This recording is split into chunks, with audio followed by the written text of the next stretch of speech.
So I have to be honest. It's hard sometimes to look past how depressing this is. It's 2013 and we're still here. But every year when I come here, it inspires me seeing all the different people that have come out. And it doesn't matter how large the crowd is or how small it is. It always reinvigorates me. So because it's the anniversary, I thought we'd reflect on the past, the present, and the future. Both the bleak, but the bright as well.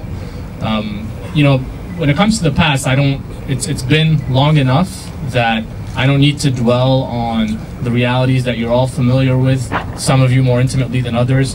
The torture, the sleep deprivation, the waterboarding, the imprisonment without charge, the men like Adnan, Latif, and others who have passed away without ever seeing their loved ones, without ever getting their day in court. I think all of us here, unfortunately, are all too familiar with that.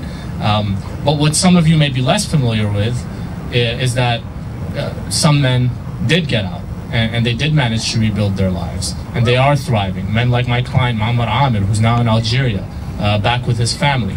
And even the men at Guantánamo, who managed to retain their humanity and to survive despite everything that they've been put through. And let's look at the present.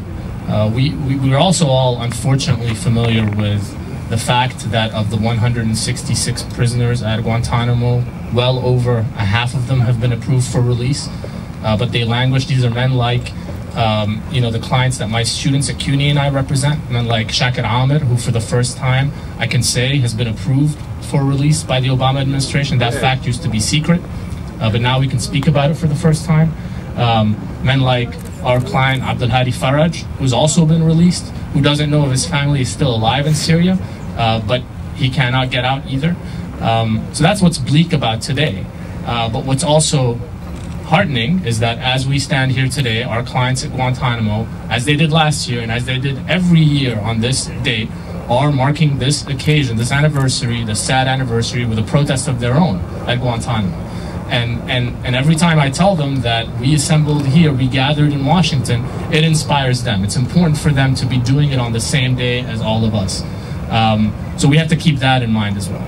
Now, looking ahead to the future, I think we all know what's coming up. They're going to tell us that it's impossible to close Guantánamo because of Congress, because of national security. They're going to tell us that they need to continue spying on us and they need to maintain these sprawling surveillance programs. They're going to tell us that Bagram is necessary, that executions by drones are necessary.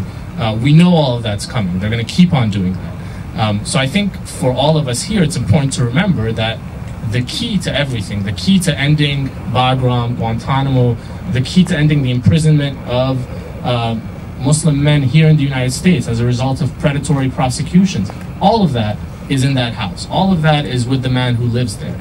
And they're going to tell us that it's Congress's fault, that it's the fault of the courts, but in the end, it's a matter of political will.